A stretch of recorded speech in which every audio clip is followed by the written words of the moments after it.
하나님 말씀은 사무엘상 17장 28절에서 40절까지의 말씀입니다. 사무엘상 17장 28절에서 40절입니다.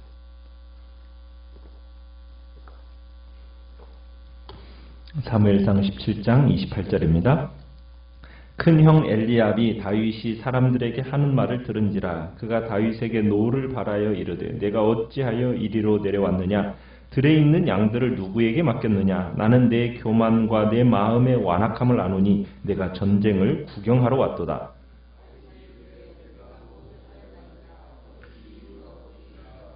돌아서서 다른 사람을 향하여 전과 같이 말하매 백성이 전과 같이 대답하니라.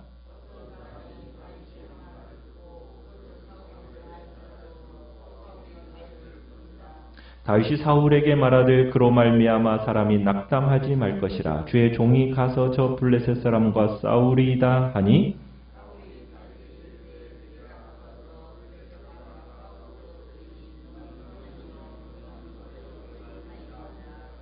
다윗이 사울에게 말하되 주의 종이 아버지의 양을 지킬 때에 사자나 곰이 와서 양떼에서 새끼를 물어가면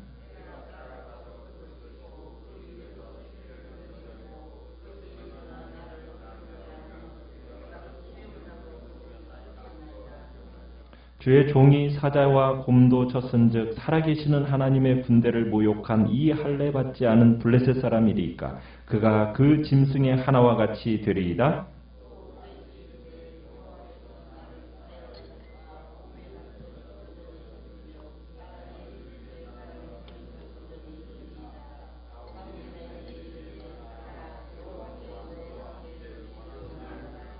이에 사울이 자기 군복을 다윗에게 입히고 노투구를 그의 머리에 씌우고 또 그에게 갑옷을 입히매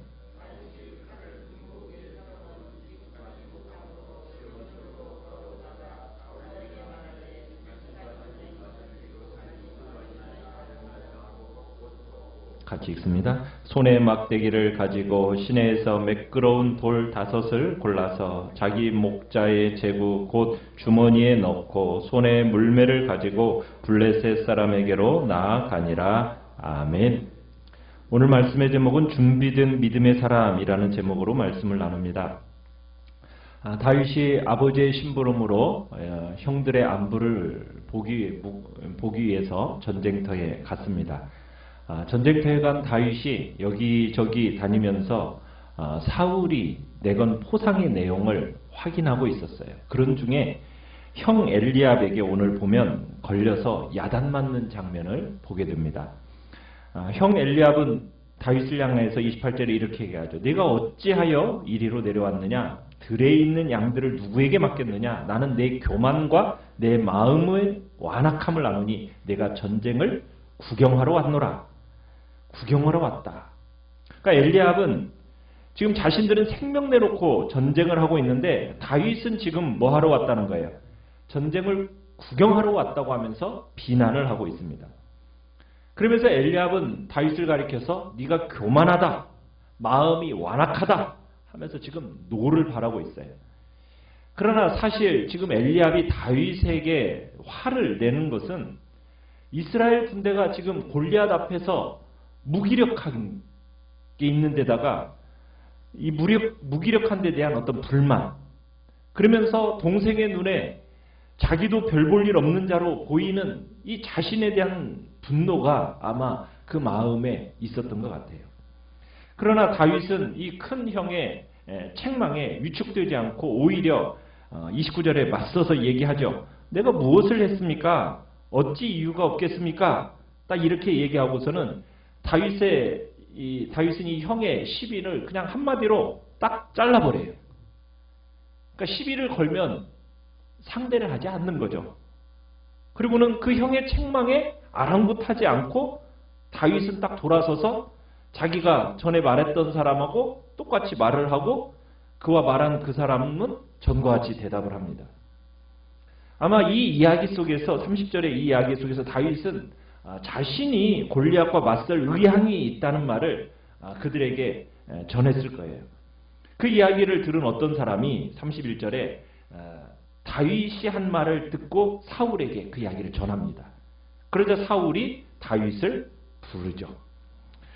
다윗은 사울을 보자마자 32절에 뭐라고 이야기를 하느냐면, 제가 가서 골리앗 저 물리칠 테니까 걱정하지 마십시오. 아주 당돌하게 선언을 합니다.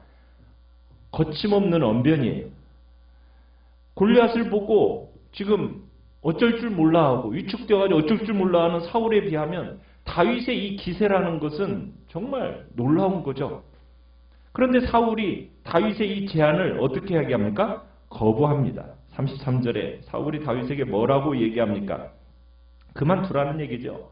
네가 어떻게 저 자와 싸운단 말이냐. 저 자는 평생 군대에서 뼈가 굵은 자이다. 그렇지만 너는 아직 어린 소년에 불과하지 않냐. 이스라엘에서 남자는 20세 이상이 되면 징병이 되었어요.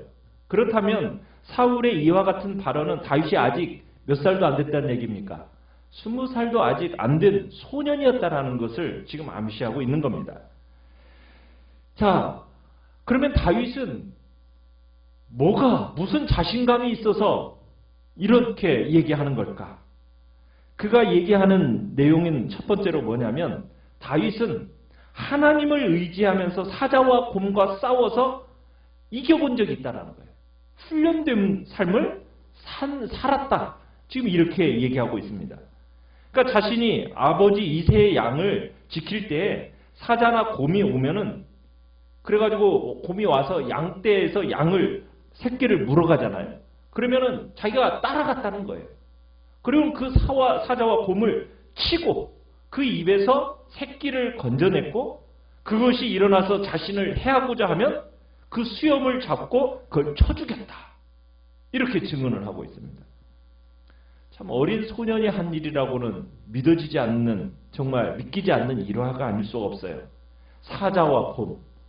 여러분, 우리가 그렇게 쉽게 쳐서 죽일 수 있는 그런 동물이 아니잖아요. 어떻게 보면 가장 사납고 무서운 맹수가 사자요 곰이지 않습니까? 그런데 이 소년 다윗이 맹수를 제압하는 그런 용맹성으로 단련된 존재였던 거예요. 그런데 어떻게 보면 그냥 단지 용감한 사람이다, 이 정도가 아니에요. 자기에게 맡겨진 일에 대한 책임감이 강한 사람이라는 것을 우리가 보게 되는 겁니다. 자기가 아버지의 양떼를 맡았다면 그 양떼를 지키는 자로서 책임감 있게, 그러면서 그 용맹무쌍한 목자로 자기를 세워갖고 그렇게 만들어졌던 겁니다. 그러면서 두 번째로 얘기하는 게 36절에 뭐라고 얘기합니까? 과거에 사자와 곰의 발톱에서 건져내셨던 하나님이 오늘도 함께 하셔서 저 할례 없는 골리앗의 손에서도 동일하게 건져내실 거 저는 믿습니다. 지금 그렇게 얘기하고 있는 거예요. 36절에 그런 거잖아요. 주의 종이 사자와 곰도 쳤은즉 살아계신 하나님의 군대를 모욕하는 이 할례 받지 않은 이 블레셋 사람이니까 그가 그 짐승의 하나같이 되리이다. 자, 여기서 중요한 포인트가 하나가 있는데 그건 뭐냐면 36절에서 다윗이 이스라엘을 뭐라고 부르고 있습니까? 살아계신 하나님의 군대, 이렇게 말하고 있어요. 여러분, 지금 이스라엘의 군대의 모습을 보면 어때요? 오합지졸에 불과한 것처럼 보이지 않습니까? 너무 의기소침한 이스라엘 백성. 그런데 이 이스라엘 백성을 가리켜서 뭐라고 부르고 있어요? 살아계시는 하나님의 군대, 이렇게 부르고 있다는 거예요. 이게 다윗의 믿음입니다. 다윗은 이 벌벌 떠는 이스라엘의 백성의 배후에 누가 있다라는 거예요. 구원해 주실 하나님이 계시다라는 그 확신을 지금 피력하고 있는 겁니다. 그러면서 이전의 구원의 경험에 딱 비추어 가지고 이번에도 자신을 구원하실 하나님 하면서 그 확신을 피력하고 있는 거예요. 여호와께서 나를 사자의 발톱, 곰의 발톱에서 건져내셨은즉 나를 이 블레셋 사람의 손에서도 건져내실 것입니다. 다 고백하는 거예요. 결국 구원은 누구에게 있다라는 것을 지금 강조하고 있는 겁니까? 하나님께 있음을 강조하고 있는 거예요. 여러분, 여기까지 이 얘기의 진행에 있어서 지금까지 그 누구도 여호와의 이름을 언급한 적이 없어요. 누구도. 그런데 지금 다윗만 유일하게 하나님의 이름을 언급하고 있어요. 자, 사울과 함께 블레셋군을 맞아서 전쟁을 치르겠다고 나와 있는 이 이스라엘 사람들은 지금 겁쟁이들이 되었어요. 왜 겁쟁이들이 되었습니까? 여호와 하나님을 잊어버렸기 때문에. 자신에게 용기와 힘을 주시는 그 하나님을 잊고 있었기 때문에. 반면에 다윗은 누구를 기억하고 있는 겁니까? 하나님을 기억하고 있는 거예요. 그래서 용맹을 발휘할 수 있는 겁니다. 다윗은 이 순간 이스라엘 군인들이 처해 있는 이 가장 근본적인 기본적인 문제가 뭔지를 파악하고 있었던 거예요. 그러면서 해결책을 제시하고 있는 거죠. 지금 이들이 당면한 문제는 어떤 무기와 어떤 키의 문제가 아닙니다. 이것은 신학적이고 신앙적인 문제라는 거예요. 사울은 지금 다윗이 말하는 이것에 감동을 받았는지 이제 내보내려고 합니다. 참 어떻게 보면은 사울은 이렇게 생각했을지도 몰라요. 아직도 이렇게 하나님을 여호와를 믿는 자가 순진하게 믿는 자가 있나? 아마 이런 마음이었는지 모르겠어요. 사울은 다윗이 골리앗을 이길 것이라는 상상을 했을까요? 못했을까요? 못했죠. 그럼에도 불구하고 어린 다윗을 지금 골리앗을 상대로 내보내려고 하고 있어요. 이유는 뭘까요? 아마 가면은 뻔히 다윗이 죽을 거라고, 장렬하게 죽을 거라는 것을 사울은 알고 있어요. 그리고 그렇게 될 거라고 자기는 생각하고 있는 거예요. 자, 그런데 뭘 기대하고 다윗을 지금 이 전쟁터에 보내겠다는 겁니까?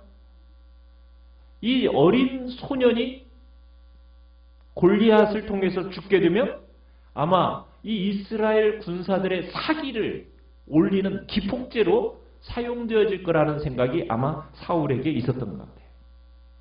거기다가 사울은 별다른 대안도 없으니까 어린 다윗에게 그저 뭐라고 얘기해요? 여호와께서 너와 함께 계시기를 원하노라 하면서 가라고 지금 하고 있는 거예요. 여호와의 이름을 부르는 것이 무슨 다윗의 신앙이 사울에게 전염돼서 이런 얘기를 하는 걸까요? 아니죠. 사울은 다윗의 신앙에 대해서 아직 이해하지 못하고 있어요. 그러니까 뭘로 포장하려고 들고 있습니까? 38절에 보면은 자신의 무기로 다윗을 포장하려 들고 있어요. 지금 출정하는 다윗에게 자기의 군복을 입힙니다. 노트구를 씌웁니다. 갑옷을 입힙니다.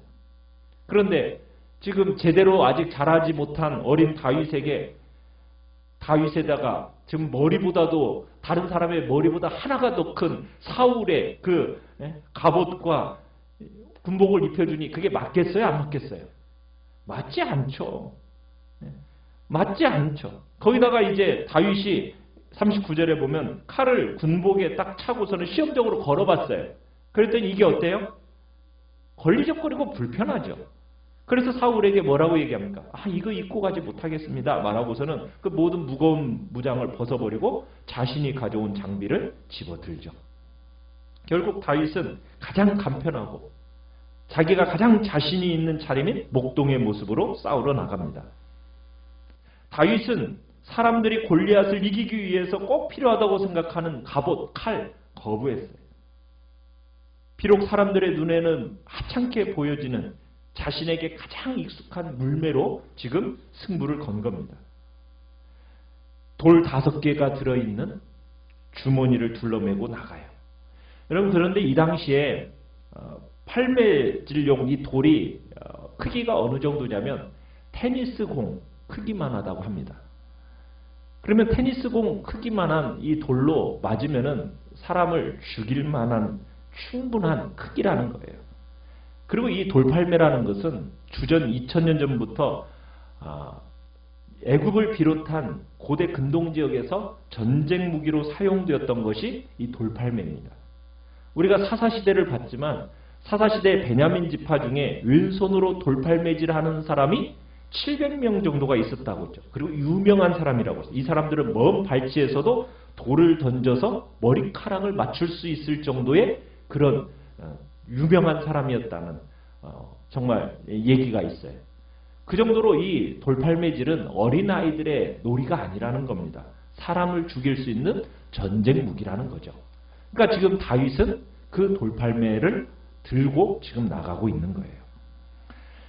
자, 우리는 그 거대한 골리앗 앞에서 다윗이 설 수 있는 것, 이것은 무슨 영성이 있어서일까? 그 영성의 뿌리는 무엇일까? 다윗은 자기가 싸우는 이 싸움의 의미를 알고 있었던 거예요. 그리고 그 싸움의 주체도 누구인지 분명히 알고 있었던 겁니다. 다윗에게 하나님은 현실이고 실제예요. 실제예요. 사자, 곰, 골리앗의 크기, 이건 다윗의 실제가 아닙니다. 다윗은 들녘에서 사나운 그 맹수와 맞닥뜨릴 때마다 자신을 붙들어 주시고 막아주시고 함께해 주시는 하나님, 그 하나님이 다윗에게는 실제였다고요. 보이는 사자, 곰, 골리앗, 이게 실제가 아니라 보이지 않는 하나님, 그분이 실제라는 것을 딱 붙들었던 사람이 바로 다윗인 겁니다. 그러니까 다윗에게는 아무리 크게 보이고 위협적인 그런 존재라고 할지라도 그게 전혀 문제가 되지 않았던 거예요. 이게 다윗의 영성의 뿌리가 여기에 있는 거예요. 이것이 다윗을 평생 이끈 중요한, 어떻게 보면 기본기입니다. 다윗은 하나님을 몸으로 배운 거예요. 몸으로. 하나님, 실제다. 그냥 지식으로만 하나님을 배운 게 아니라 하나님은 실제 살아계신 하나님이시다. 그것을 자기가 양을 치면서 그 가운데서 사자와 곰의 발톱에서 양을 빼어오면서 하나님이 살아계시고 그분이 나를 지키시고 돌보시고 나에게 능력과 힘을 주시는 분이 하나님이시라는 것을 온몸으로 들판에서 체득했기 때문에 태산 같은 골리앗, 그 아무 문제가 되지 않았던 거예요.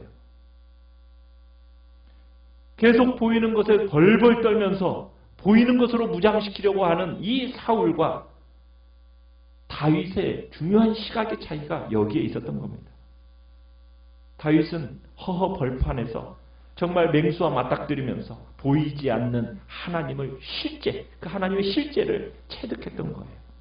이게 다윗의 기본기가 되었고 그 기본기로 평생을 살며 왕국을 다스렸던 겁니다. 사랑하는 성도 여러분들은 여러분의 삶에 있어서 그 하나님을 실제로 여기시면서 온몸으로 체득하며 살아가고 계시나요? 삶의 문제를 만났을 때 여러분, 현실을 넘어선 믿음으로 도전하기 위해서 우리에게 필요하고 우리에게 준비되어야 될 게 무엇이겠습니까? 우리가 온몸으로 살아계신 하나님을 체득하는 겁니다. 그런 준비된 믿음의 사람으로서 우리가 하나님 앞에 서서 모든 상황과 환경과 그 모든 앞에 태산 같은 현실들을 넉넉히 승리하며 살아가는 복된 자리에 우리 귀한 성도님들이 있기를 간절히 축원합니다. 말씀을 생각하면서 기도하시